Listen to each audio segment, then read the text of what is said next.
Bonjour à tous et bienvenue à votre café matinal. Aujourd'hui, je vous parle du secret de la joie.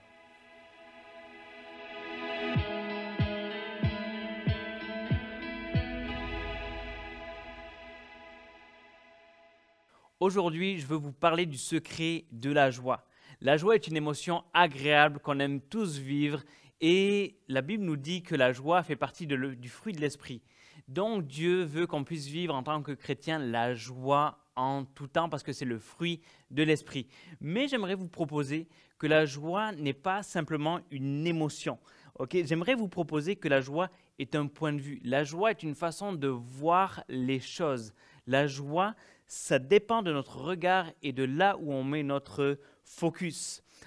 Pour moi, le meilleur exemple, c'est un peu comme Instagram. Aujourd'hui, on est à l'ère des réseaux sociaux et éventuellement, on est sur Facebook, Instagram. Et ce qui est intéressant, ce que je remarque de plus en plus, c'est que peu importe le nombre de likes sur les publications, ce qui arrive, c'est qu'au lieu de regarder le nombre de likes ou les gens qui ont liké les publications ou les stories, qu'est-ce qui se passe? On regarde ceux qui n'ont pas liké. Je me rappelle, ma femme a fait une story à un moment donné et plein de ses amis avaient liké, sauf moi. Et elle est venue me voir et a dit, « T'as pas liké ma story ?» Au lieu de regarder ce qui arrive, au lieu de regarder les likes, on a regardé ce que n'avait pas été fait, les likes qui n'avaient pas été mis par certaines personnes. Et j'aimerais vous proposer que c'est la même chose dans la vie. On regarde à ce qu'on n'a pas au lieu de regarder à ce qu'on a. Et la joie ne vient pas en regardant autour. Moi, j'aimerais vous proposer que la joie, je crois que la joie vient d'une décision. Pas la décision d'être dans la joie. Vous savez, un peu comme ce qui se dit de plus en plus, la joie est un choix. Mais vous serez d'accord avec moi que quand on vit des moments difficiles, de dire la joie est un choix, c'est pas en disant je suis joyeux, je suis joyeux, je suis joyeux qu'on devient joyeux. Je ne sais pas si ça marche pour vous, mais moi, ça ne marche pas vraiment. Mais la décision d'avoir la joie, pour moi, c'est la décision de sur quoi je mets mon regard, sur quoi je décide de mettre mon focus. L'apôtre Paul, dans Philippiens 4, verset 4, nous dit « Réjouissez-vous toujours dans le Seigneur », je le répète, réjouissez-vous. Alors oui, réjouissez-vous, mais il y a quelque chose de particulier. Où ça? Comment? Dans le Seigneur, en mettant notre regard sur Dieu, sur Jésus, en mettant notre focus sur lui, pas se réjouir pour se réjouir, mais en ayant notre regard sur Jésus. Ma question pour toi ce matin, c'est que regardes-tu? Où mets-tu ton regard? Où mets-tu ton focus? Est-ce que tu ne fais que regarder les chaînes d'infos en continu avec les mauvaises nouvelles? Est-ce que tu fais regarder pendant des heures les réseaux sociaux, la comparaison? Ou est-ce que tu suis le conseil de l'apôtre Jacques qui nous dit dans Jacques 1, verset 25, « Mais celui qui aura plongé le regard, c'est important, qui aura plongé les regards dans la loi parfaite, la loi de la liberté, et qui aura persévéré, n'étant pas un auditeur oublieux, mais se mettant à l'œuvre, celui-là sera heureux, celui-là sera dans la joie. » Mets ton regard, plonge tes regards dans la loi de Dieu, dans la parole de Dieu, dans ta Bible. Vous savez, bientôt, ça va être le Black Friday et vous allez peut-être acheter et profiter de prix alléchants sur certains produits, peut-être, je ne le sais pas. Mais ce qui est fou avec le Black Friday, c'est que ça nous fait réfléchir. Avez-vous remarqué la propension que nous avons à nous créer des besoins quand nous voyons des prix intéressants? C'est fou, l'effet pervers de notre société de consommation est qu'elle met l'accent sur ce que nous n'avons pas. Alors qu'on a plein de choses, mais elle met l'accent sur ce qui nous manque, sur ce qu'on pourrait avoir. Et c'est comme si la vie nous laissait toujours comme un arrière-goût d'insatisfaction un petit peu. Pourtant, la parole de Dieu nous montre une pensée complètement contraire à la pensée d'aujourd'hui. Au lieu de regarder à ce que nous n'avons pas, la parole de Dieu et Dieu lui-même nous appelle à regarder à tout ce que nous avons, à toutes les bénédictions que Dieu nous donne et met dans nos vies. Le psaume 103, au verset 2, nous dit « Mon âme bénit l'Éternel et n'oublie aucun de ses bienfaits. » La parole de Dieu nous incite à nous rappeler ce que Dieu a fait pour nous, nous rappeler tous les bienfaits que nous avons dans nos vies, toutes les bénédictions qu'on peut avoir. Et Dieu nous appelle à transformer nos grrrs de frustration en gratitude. C'est facile de se frustrer. Mais c'est aussi facile, même si on n'a pas le réflexe, de regarder à ce que nous avons, à tout ce qui est autour de nous. Il y a certainement dans votre vie des sujets de frustration légitimes, qu'ils soient personnels, qu'ils soient familiaux, qu'ils soient professionnels, il y en a sûrement. Mais le désir de Dieu pour nos vies, pour ta vie à toi, vraiment, c'est qu'on puisse être dans la joie. Et le meilleur remède à nos plaintes, Le meilleur remède à nos complaintes et qu'on se met à râler pour tout et n'importe quoi, c'est quoi? C'est la gratitude. Mais la vérité, c'est que ça dépend beaucoup de notre regard, de là où on met notre focus. Ne soyons pas comme le peuple d'Israël alors qu'il était dans le désert et que Dieu avait pourvu pour la manne. Dieu pourvoyait, Dieu était bon et pourtant le peuple d'Israël trouvait le moyen quand même de se plaindre tout le temps de ce qu'il n'avait pas. Au lieu de regarder à la manne, il regardait à ce qu'il n'avait pas.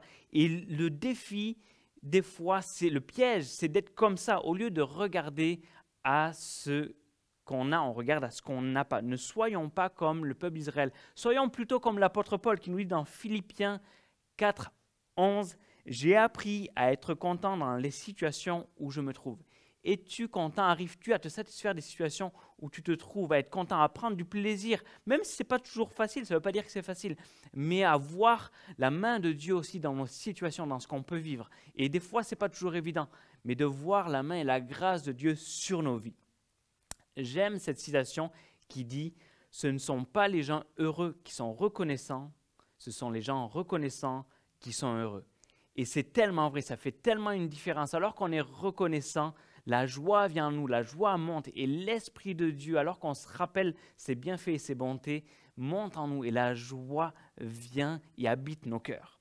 Mais si on est honnête, des fois, la joie nous est volée parce qu'il nous arrive des situations imprévues et parfois dramatiques, comme par exemple renverser votre café sur votre chemise blanche. Ok, ça c'est vraiment mauvais. Ou même des fois se cogner quelque part, soit un orteil, soit la tête, ça fait jamais plaisir.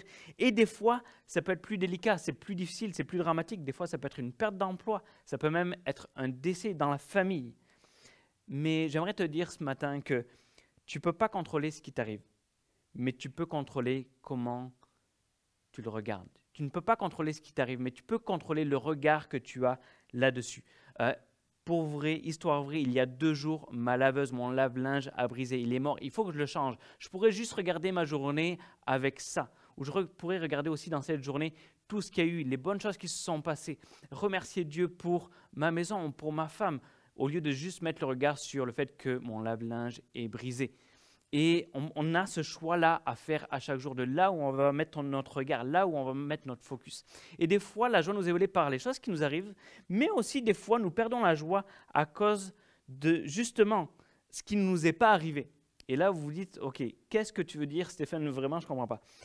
Ce que je veux dire, c'est que des fois, on a des attentes dans la vie. Nos attentes de la vie et de nos projets ne sont pas rencontrées.